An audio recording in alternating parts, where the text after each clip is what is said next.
Should we be disappointed with the Steelers hiring Arthur Smith as their offense coordinator? Should we be excited with Kellen Moore going to Philadelphia? It's time to break down the latest offensive coordinator news as we begin another edition of Locked On Fantasy Football. You are Locked On Fantasy, your daily NFL fantasy podcast.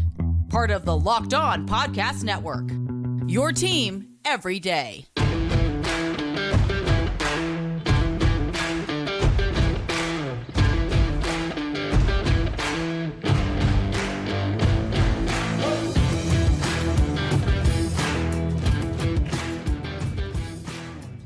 Greetings, everyone, and welcome to another edition of the Locked On Fantasy Football Podcast. As usual, I'm one of your co-hosts, Vinnie Iyer, and when I'm not doing this, I'm writing about NFL fantasy and betting for sportingnews.com. Hey, I'm Michelle Magdziuk, researcher, NFL Network, and fantasy analyst for NFL.com. Thanks for making us your first listen. We're Locked On Fantasy Football, your destination to become the smartest fantasy football player in the league. We're playing seasonal, DFS, year-round. We're part of Locked On Podcast Network, your team every day, your fantasy football team every day as well. This episode of Locked On Fantasy Football is brought to you by FanDuel. Make every moment more. Right now, new customers get $200 in bonus bets. If your best bet of $5 or more wins, visit FanDuel.com/LockedOn to get started. All right, Michelle, you're back on today's show. We talked and set up the free agents for y'all yesterday. Today, we're going to look at some more offensive coordinator news. There's just going to be more of this. A lot of changes, again, in coaching staffs, people taking jobs, people getting fired, all kinds of stuff. But we have several notable hires already, and we'll dive into them on today's show. But first, Michelle, we're going to start with the two guys surprised us all. They're staying put here. Ben Johnson in Detroit, Bobby Slowik in Houston. I mean, this is just great news. Slowik even got a raise. I guess Ben Johnson didn't find that $15 million deal he was looking for to be a head coach.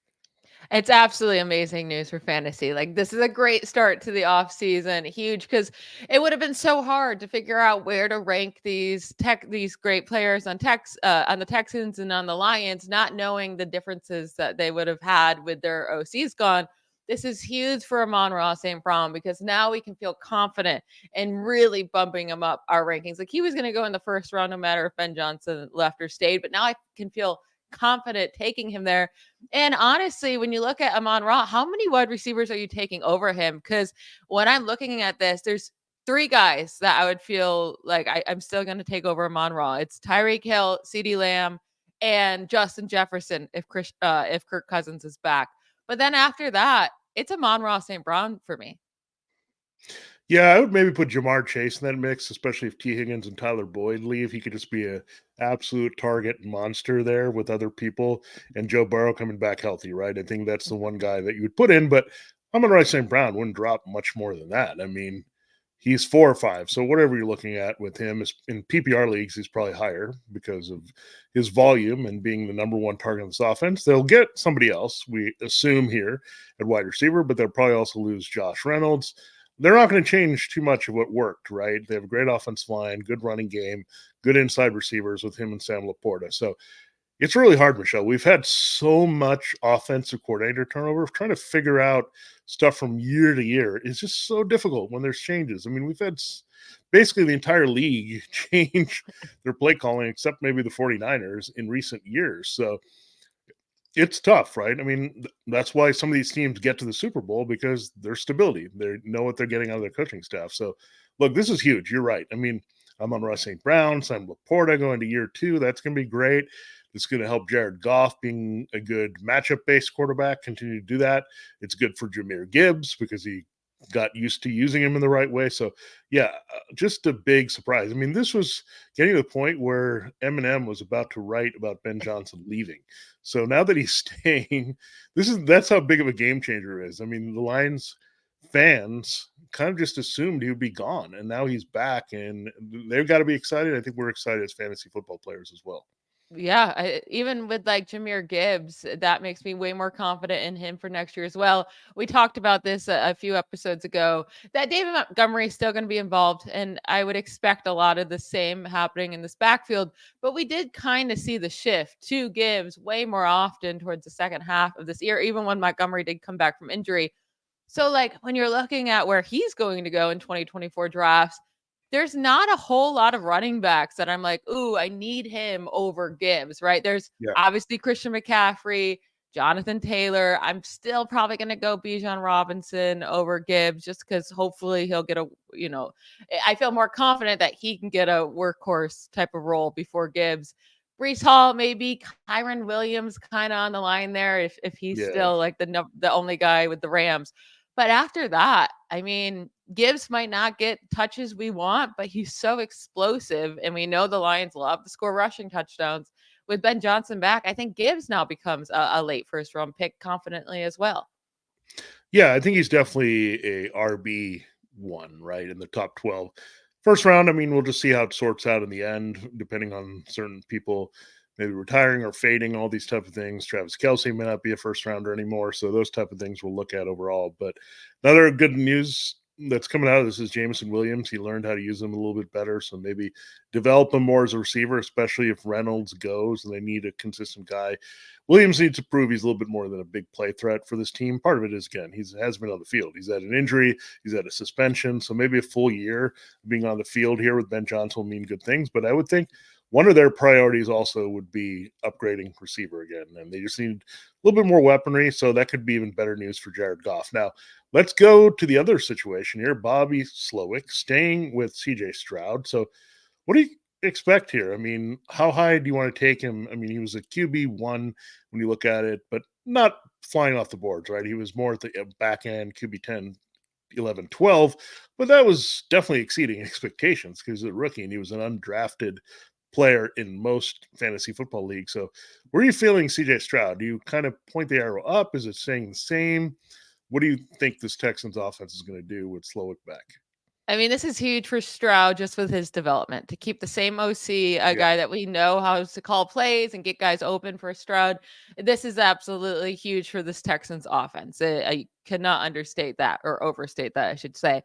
But when it comes to fantasy, the thing with Stroud, because he doesn't have the rush, like he doesn't put up the rushing numbers, for him to have a huge game in any given week, it has to be about like that. Those he has to throw 3 touchdowns, nearly 300 passing yards to have that upside of being a top 3 quarterback in that week, which others just don't have to do, right? So he's definitely a good distance behind the top guys and Josh Allen and Jalen Hurts and, Mahomes, Lamar, even Dak. And I'm still taking Justin Fields over Stroud, depending on where he goes, right? We don't even know if he has a starting gig next year. But if Fields gets a starting role, then I'm still going with Fields. But then I think we get into some harder questions. Would you go with Justin Herbert or CJ Stroud? Yeah. That's a good question. I mean, I'd probably go Herbert, and for a couple reasons that I would consider here. CJ Stroud, look, there's two outcomes I could see for him. He could bump up to Brock Purdy level, right? He did lead the league in terms of average passing yards per game when he was out there. He missed 2 games, but he was thrown for 270 yards. I don't know if that's going to happen again necessarily in this offense, right? I think they want to be like the 49ers, like running based, use the receivers much like Deebo Samuel and Brandon Ayuk. And maybe we'll see. Dalton Schultz is a free agent, so we'll have to see if they keep him or go in a different direction at tight end or want to expand Brevin Jordan's role or something like that. So that's one thing we're going to watch. And then, yeah, so you look at that. I mean, you also see the other version of this, right? Tua Tagovailoa. Like if he's putting up yards, which Tua did at a high level, and touchdowns, if you don't run, you really need the touchdowns, right? That's what it comes down to. So it's interesting. We have to see what they do in the backfield. Devin Singletary is a free agent. They're done with Damian Pierce. That's not going to change with Slowik still there and running that system. So very interesting to see if they want to become more like the 49ers, right? Overall, not saying that I wouldn't take these receivers because look, Brandon Ayuk and Deebo Samuel were both wide receiver ones this year in terms of average scoring. So when you look at that, I'm carrying all those parallels from the 49ers, and that makes me excited to see what Houston can do next. Yeah, and I think Slowik's been better at getting guys open deep down the field, right? I mean, we just Yeah. see these really explosive plays with Nico Collins and Tank Dell. Like both of those guys, I'm all the way in again with Bobby Slowik there. Tank Dell to the moon. So excited to see him back. But yeah, he's going to be one of those hot commodities. I'm sure his draft cost is going to be a little pricey, going to make us all nervous. But I do expect a really nice year from him. It's going to come down to, can his smaller frame stay healthy, because he did suffer 2 injuries in his rookie season. So that will be the biggest worry. Hopefully I just actually met him this past weekend, took a picture with him. He is very small. So hopefully his body can hold up in the NFL, but I'm very excited to see both of these offenses roll back with their OCs next year. Yeah, I think you do look at him kind of like the Debo, right? I mean, he's a versatile guy. You can put him in Just the about open half the field. size of Debo. Yeah, that's the only thing. But Debo also has durability issues, right? For being a Mhm. bigger guy. So he's also not being able to stay healthy. Nico Collins, I think, is a lot like Brandon Ayuk. So if you want to play those comparisons here, I think you have upside for both these guys. But you're right. I think I would prefer Dell just because of everything he can do. And he was a better, more explosive scorer when he was on the field than Collins. So, and obviously Collins' production was related to Dell not being there. So if I had to go with a choice of these receivers, I would look at these guys as early as wide receiver twos. I think Dell, I might get aggressive to get him. He could be as a wide receiver too, but I might be more inclined to go after him a little bit higher, depending on how he recovers from his injury. So something to watch there. And we'll get into Michelle's favorite part of the show, breaking down Arthur Smith, her favorite former Falcons head coach, and her favorite team, marrying now, as the Steelers have him as the offense coordinator. We'll look at that. And then we'll look at the Eagles situation. Kellen Moore rebounds, as well as Ken Dorsey, two college quarterbacks of note, have new gigs. But first, we got to hear more from one of our fine sponsors. This episode of Locked On Fantasy Football is brought to you by eBay Motors. Passion, drive, and patience. What brings home the winning trophy is also what keeps your ride or die alive. eBay Motors has everything you need to maintain your vehicle and level it up to peak performance, from superchargers, roof racks, exhaust kits, LED headlights, and more. Whether you're into speed, power, or style, eBay Motors has got you covered. With more than 122 million parts for your number one ride or die, you'll always find exactly what you're looking for. And with today's eBay Guaranteed Fit, your part is guaranteed to fit your ride every time or your money back, because with eBay Motors, you're burning rubber, not cash. With all the parts you need at the prices you want, it's easy to turn your car into the MVP and bring home that win. Keep your ride or die alive at ebaymotors.com. Eligible items only. Exclusions do apply. eBay Guaranteed Fit only available to customers in the U.S. All right, Michelle, it is time to continue the show, and I'll let you have this floor first. And this is probably something you want to get off your chest. I know you had a few things like this this week, but I'm going to give you one more here. So go ahead, just take it. Arthur Smith, the Steelers. What was your first reaction to this? I think you texted me right away, and I said, "Oh no, this is not going to be good." No, it's not good. I mean, the Steelers went from Matt Canada to another offensive play caller who couldn't score any points. Like I understand the one good year he had with the Titans, like cool, but now the last few years with the Falcons, it's been miserable. I mean, his team average under 19 points per game this year. Not great. But also over his 3 seasons with the Falcons, they averaged 19.6 points per game. They had 4 total games since 2021 scoring 30 plus points. Like, this is just the same thing that we saw from Matt Canada, where they don't put up any points. And like, really, with Smith, how many times have we seen him use the most insane players instead of his star talents and huge moments, especially near the goal line, instead of just giving Bijan Robinson, who drafted so highly, some carries around the goal line? You'd get Patterson involved, or not Jonnu Smith. Am I thinking of it right? Jonnu Smith? Yeah, Okay, he was Jonnu involved. Smith, yeah. Yeah. He just don't bring Jonnu Smith to Pittsburgh. I mean, he's been in No. Tennessee with you. He's been in Atlanta, so don't bring him there. But here's what I'll say about this. I mean, Arthur Smith actually wasn't a bad offensive coordinator, right? He got too crazy when he had too much power and he didn't know what to do with the other coaches throwing shade at him. That was his problem, right? Maybe get him back to doing this, but we know, Michelle, this is a little bit on Mike Tomlin, right? He wants to have this grindy team where you run the ball and play defense and win that way. And he This doesn't is a necessarily want hire to to be 9-7 again. 9-7, Yeah. 10-6. This is Yeah. the You don't exact want hire to. you make to make sure that you can make the Yeah. playoffs but still get your butts kicked in the wild card round. That's exactly this type of hire. Yeah. I mean, I think Mike Tomlin has always leaned a little bit wanting more conservative, but guess who they did really well with? It was Bruce Arians, right? I'm taking it back a little bit, but Bruce Arians and Ben Roethlisberger, that was a great combination for a little while, right? And when they got aggressive, it's worked. But I think they're just afraid a little bit. And look, the one thing that maybe Mike Tomlin was looking more at the running game, right? The running game had some potential down the stretch. The offensive line played a little bit better, but Najee Harris looked really good. So this could be a good development for Najee Harris. If you look at the parallels, obviously between Derrick Henry in Tennessee, Bijan Robinson, and then you worked in that second back, right? Quite a bit with Tyler Algier in Atlanta. So you figure there's going to be a role for Jalen Warren as well in this backfield. So look, it's at least good news for them because I think there's going to be some volume. We can say what we said about him in Atlanta, but at least I think he's going to really have a good impact on the running backs. As far as the quarterback, that's where my big concern is. Yeah, I don't know if he can fix Kenny Pickett, but to be fair, I don't know if anyone would have been able to fix Kenny Pickett.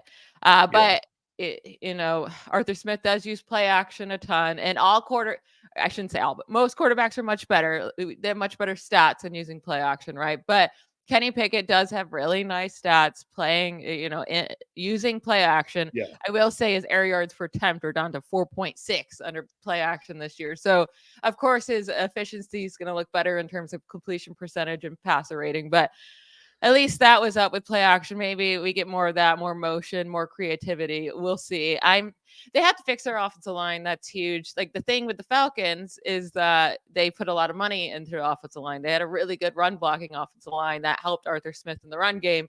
In Tennessee, he had Derrick freaking Henry. Like I Yeah. don't think he has the offensive line or the running back that he's had. So I don't want to give him credit for the Titans having such a good run game. Like, yeah, you had Derrick Henry, who's one of the best running backs of our generation. Like, cool. I'm not excited for this hire whatsoever. I don't love this for George Pickens either. I mean, I know AJ Brown had a nice season under Arthur Smith, but also at the same time, I mean, we've seen AJ Brown have way better seasons without him, right? It was like Yeah. it was still limiting what AJ Brown should be doing. So I don't know. It's just a Steelers hire. That's exactly who they're going to hire. It just fits perfectly. They couldn't go young and exciting and try to stay in today's time. They had to go with a super boring hire. They're going to keep scoring 17 to 20 points a game at max. And they're going to go 10-6 or 10-7, I should say, and lose 30-7 in the wild card round. Well, I think the one thing actually, and this is a bit of a maybe thing that people have forgotten here. Kenny Pickett is a great athlete, right?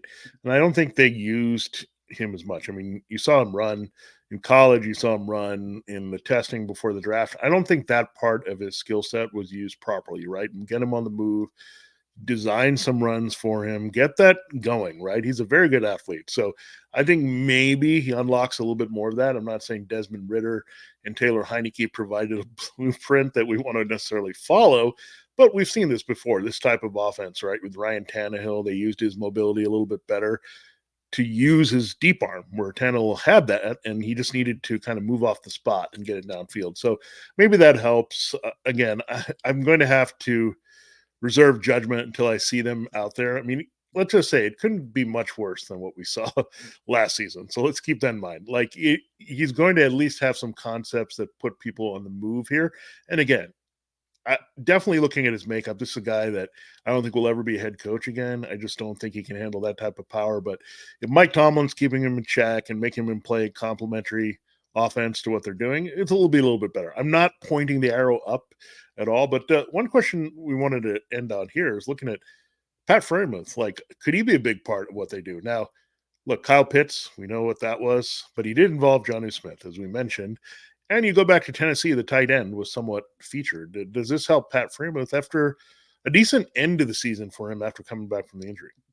Well, we do have to remember, like Jonnu Smith, when he was with the Titans, everyone wanted him to be featured. Remember, like everyone was Yeah. super excited for him. They're like, oh, he's, athletic and talented. He needs to be used more. He was never used more, but also he's gone to other places. Like he's just not that guy. Kyle Pitts, on the other hand, like we've been so excited, or, at least his rookie season, he did do well under Arthur Smith. So there's that. But then he just hasn't been utilized enough. Maybe it's the quarterbacks. Maybe the quarterbacks just couldn't hit him. Couldn't see the field on time. Maybe we can put it all on Desmond Ritter and Taylor Heineke, and but I guess this is better for Pat Freiermuth, but still, I'm just defeated. That's how I feel. I feel defeated. Well, I think it'll be better than you think it is, but again, I'm not going to point the arrow up. Let's just say that I'm not going to push it up on most of these guys. I think maybe with Harrison Warren, I do just based on the rushing track record, right? I think Yeah. you have to do that based on the volume, but I'm going to maybe keep it status quo, which wasn't great for all these guys, and then we'll see what happens. I mean, again, it was pretty bad this year, so we'll see. Maybe Arthur Smith not having other responsibilities will make him more effective and be the guy that they actually hired for that inspiration in Atlanta. So, yeah, we'll see how it plays out. But I'm much more excited about the next couple hires we'll talk about. Yeah, we'll dig into the Eagles and Browns offense with their new offensive coordinators in just a second here, but let's hear from one of our great sponsors.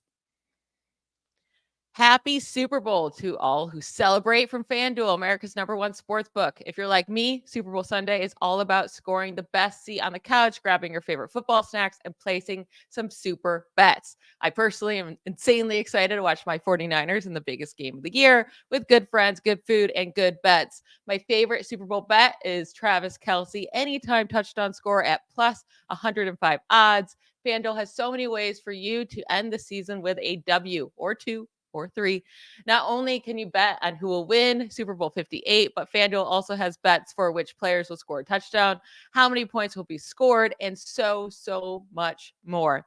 New customers join today and you'll get $200 in bonus bets if your first bet of $5 or more wins. Just visit fanduel.com/lockedon to sign up. That's fanduel.com/lockedon. Make every moment more with FanDuel, an official sportsbook partner of the NFL. All right, we got two interesting hires, I'll say. I don't know if I'm excited about them, but they're very interesting. So Kellen Moore goes to the Eagles, and then Ken Dorsey goes to the Browns. But let's start with Kellen Moore with the Eagles, because this is an interesting fit for me. I don't know how well Kellen Moore fits with Jalen Hurts' play style. Give me your thoughts on that. Yeah, I mean, he did really help Dak Prescott, right? Dak Mhm. Prescott put up some big numbers, and it was really hard to evaluate Kellen Moore's lone season with the Chargers because I think it Everyone got got off to a hurt. good start when Mike Williams was out there, right? I think we didn't get to see with the deep downfield passing game. Then Josh Palmer was hurt for a while. Quentin Johnson was very slow to develop on the outside. So you really couldn't see this receiving core beyond Keenan Allen for the most part. I mean, Palmer looked good when he got the opportunities to stretch the field, but he was hurt too. So I think you just have to give him. I'm not going to give him a pass, but I'm going to give him an incomplete, right, for what we saw with the Chargers. And I had high expectations. Remember how the buzz was with Justin Herbert in the preseason. Oh, this is a great combination. So I think Kellen Moore is a very smart offensive coach. I think personnel is going to be pretty critical here for what the Eagles do because they have to decide whether they want to do DeAndre Swift. I think this is going to probably make A.J. Brown stay, right? Because they like to stretch the field in this offense, be aggressive. We saw him get more out of Michael Gallup, quite frankly, when he was there in Dallas. And look, I think you'll have more explosiveness overall. I think he'll do better for Dallas Goedert here overall because look, he did a pretty good job with Dalton Schultz and then Gerald Everett, but Dallas Goedert is a whole different type of guy stretching the field. So I think it helps him. So I think there's some nice concepts here. I think the biggest question for the Eagles, we'll see if Jason Kelce does retire. They might have to worry about the offensive line. They might have to change up the way they do their running game, right? I mean, I think they need to clean it up a little bit. Maybe we could get the Tony Pollard Ezekiel Elliott combination going. Do they trust DeAndre Swift, who's a free agent, to handle kind of that lightning role in this backfield? So a lot of question marks that go with Kellen Moore, but I like some of the play designs, concepts. I think what you'll see, however, is Jalen Hurts maybe pivot more to being a passing quarterback where he's not taking all these ridiculous hits and getting hurt. And we know that shove is not going to work as well without Kelce in the middle, right behind him. So they have to be very careful and not just get him beat up year after year with this running approach. So I think you'll see a little bit more transition to Jalen Hurts throwing downfield in more opportunities, extending plays versus just taking off and running, which I think you already saw some of that last year. Yeah, and I think this could be a really good hire for Devonta Smith to be more Yeah. involved without needing an injury to Dallas Goedert, right? So I do think Kellen Moore has shown that he likes to spread the ball around. I mean, with CeeDee Lamb, it took us a while to get him to have that huge target load, right? It was not until there was literally no one left for the Cowboys in 2022. Like it started slowly too. CeeDee Lamb didn't start to see like a heavy amount of targets until it was like, okay, he's the only guy we can trust. Yeah. And then this year with the Chargers, we saw him spreading the ball around to Mike Williams and Keenan Allen until Mike Williams got hurt. And then he tried to get the ball to Josh Palmer and Keenan Allen until, Josh Palmer got hurt. He tried with Quentin Johnson, but I mean, he was just really poopy. So there's nothing he could do there. So I do think he's going to spread the ball around more, but I think that's okay for AJ Brown. AJ Brown actually saw more targets this year than he saw in 2022, but his yards per reception went way down. So pretty much the same amount of receiving yards. I think his targets can go down a little bit, but his yards per reception will go back up and AJ Brown will be just fine. But this does make me a bit higher on Devonta Smith. Moving on to the Brown side, though, because they bring in Ken Dorsey. And I think this is an interesting hire for them as well. Again, don't know if it's good or bad. But do you think with this move, because we saw Ken Dorsey with the Bills, they passed a lot, right? And they barely ran with their running backs. It was all Josh Allen. So with Deshaun Watson, does Dorsey lean more in Deshaun Watson passing, rushing more than he is with giving the ball to Nick Chubb, 300 times if he's healthy enough to do that? Yeah, that is a good point here. When you look at it, I mean, the Browns' offense has been about Nick Chubb in the running game, and they should get Chubb fully healthy back here. He got hurt early this season. They should also get their two tackles, Jedrick Wills and Jack Conklin, back. So this is going to be a very good offensive line. But I think why Ken Dorsey's here is getting those big plays downfield. I mean, they probably did too much of that, right? With Josh Allen, they had to rein it in a little bit. And you probably will see him feed Amari Cooper quite a bit, like Josh Allen was feeding Stephon Diggs. And it's interesting because the Amari Cooper connection, it was not really warmed up too much, right? You had Deshaun Watson having the suspension, then he had the injury. So they're kind of still getting acquainted period here in this offense. So when you think about that, will it open up for other guys to be productive? Will there be some more big play element? Probably, right? And I think what they want to do is maximize Deshaun Watson's downfield passing and have him pick his spots for running. So I think it is a good influence on Deshaun Watson given his skill set. But you're right. I think this could maybe not the best Nick Chubb situation. They're just not going to lean on the run going forward. You're investing a lot in your quarterback and your passing game. You need to kind of see some results there downfield. So maybe it's that old school mentality a lot of old coaches had was pass to score, run to win type thing. And if that's the case, then you'll probably see a very pass heavy team 60 to 65% of the time. Yeah, I mean, with the Bills this year, the split with Dorsey versus Brady was massive. It went up 10% more rushing plays with Brady than Dorsey. And when you look at the differences between how the Bills use their running backs versus the Browns, so the Bills had the second fewest rushing attempts by running backs among all teams during the span that Dorsey was OC, while the Browns have had the third most rushing attempts by running backs over the last two seasons. So completely different opposite sides here. This does make me a little bit nervous about the workload that Nick Chubb will see, but I do think it pushes up Deshaun Watson a good little bit here. I think this is a good move for Deshaun Watson. And you brought up Amari Cooper. Do you think he will get hyper targeted like a Stephon Diggs did get when Dorsey was there? Yeah, it was interesting because you had one guy dominating the targets, and then you pivoted a lot to the middle of the field, right? Once Dorsey was gone, it was a lot of Dalton Kincaid, a little bit of Dawson Knox when he came back healthy, a lot of Khalil Shakir in the middle of the field, not forcing it to Gabe Davis or the longer plays here. So I think, again, Ken Dorsey is a little bit more aggressive, we know, than Joe Brady. And I think Joe Brady does a little bit better job adjusting to what kind of the mindset of that offense needs at a time. And he's shown that in multiple stops here. But I think Ken Dorsey is going to do what he wants to do a little bit in terms of, okay, we're going to come in with this game plan. We'll start with Amari Cooper, David Njoku. I think they need a third receiver target to step up, someone who can stretch the field, right? Is it going to be Cedric Tillman? Will he have a bigger role?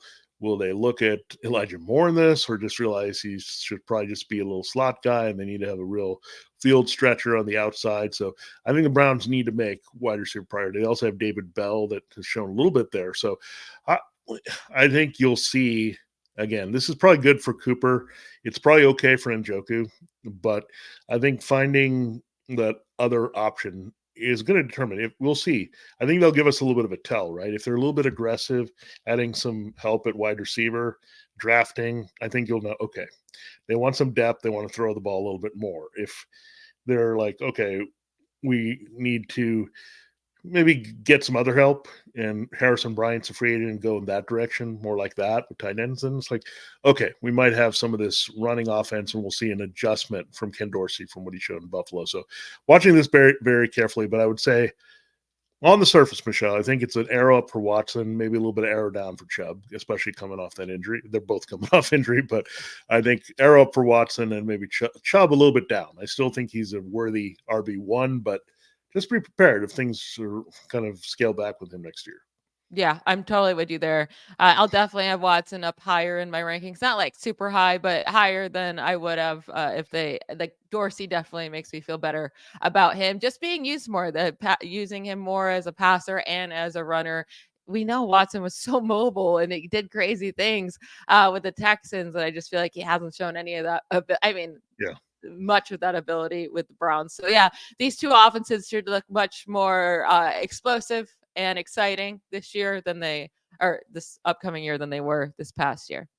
Yeah, I do like quarterbacks calling plays, former quarterbacks, and these guys won a ton of games. I mean, I'm a college football fan. I know Kellen Moore very well from Boise State, Ken Dorsey, well, from Miami. And these guys had very successful college careers. That's why they've translated into this job. So I like quarterbacks helping quarterbacks, if that makes sense, to be the best quarterback they can be. So I think we'll definitely get that from both situations. Now, a lot of things are in flux here with coaching staffs. We have a new Seahawks head coach.